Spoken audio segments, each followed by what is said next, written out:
এটি হচ্ছে বাংলাদেশের প্রশাসনের প্রাণ কেন্দ্র।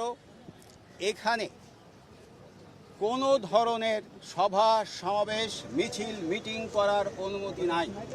যেহেতু এটি কেপিআই, ঢাকা মেট্রোপলিটন পুলিশের নির্দিষ্টভাবে সার্কুলার দিয়ে বাংলাদেশ সচিবালয়, বাংলাদেশ সুপ্রিম কোর্ট, হাইকোর্ট সহ যমুনা, যেটি মাননীয় প্রধান উপদেষ্টার বাসভবন, সেখানে মিছিল মিটিং, রাজনৈতিক সমাবেশ, যে কোনো ধরনের সমাবেশ নিষিদ্ধ করা হয়েছে।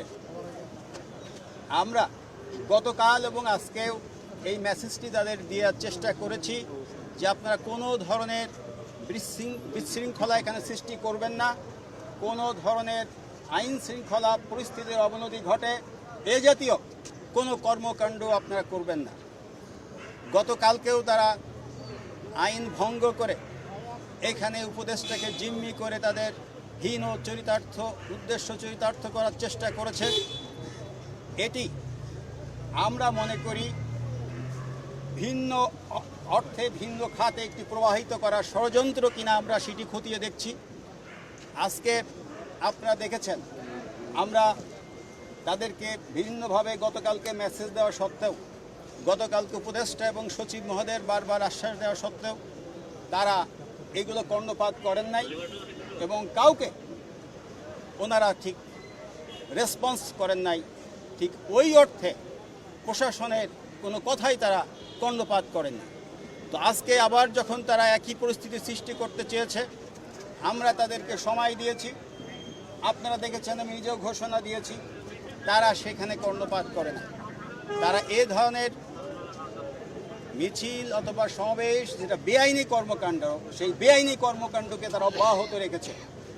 ঢাকা মেট্রোপলিটন পুলিশ কোনোভাবেই কোনো বেআইনি কর্মকাণ্ড কোথাও অ্যাকসেপ্ট করবে না।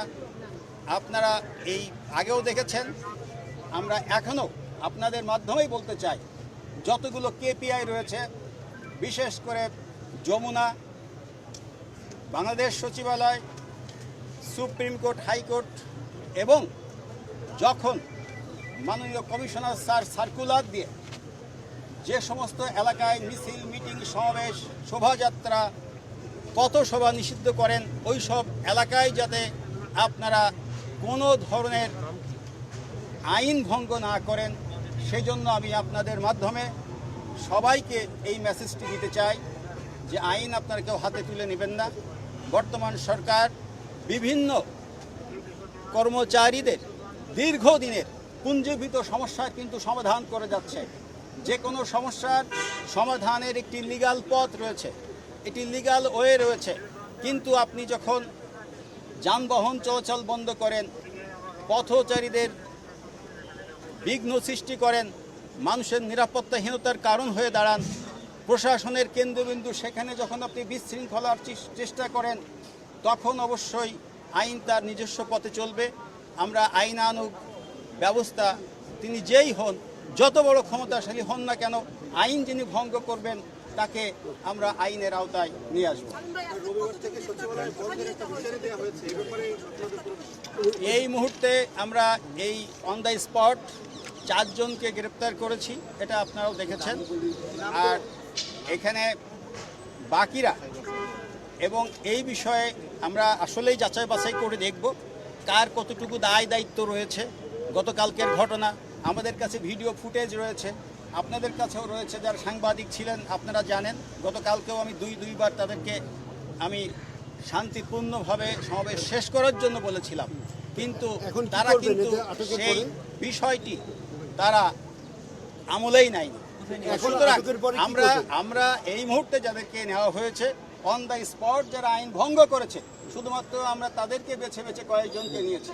এবং এইটা যদি অব্যাহত থাকে, যত মানুষ আইন ভঙ্গ করবে, আমরা সবাইকে আইনের আওতায়। কি গ্রেফতার করেছেন না আটক করেছেন? আমি এটাই বলতে চাচ্ছি, আমরা আপাততভাবে আমাদের হেফাজতে নিয়েছি, যাচাই বাছাই করে দেখব। আমাদের কাছে ভিডিও ফুটেজ আছে, আমরা যাচাই বাছাই শেষে তাদের বিরুদ্ধে আইনানুগ ব্যবস্থা করব। আমি সানা শামিনুর রহমান, আমি জয়েন্ট কমিশনার ডিএমপি ডিএমপি বলতে পারেন, আর হচ্ছে বেসিক্যালি আমি দেখি ডিপ্লোম্যাটিক সিকিউরিটি এবং প্রোটেকশন, এগুলো আমার জুরিডিকশন। Thank you.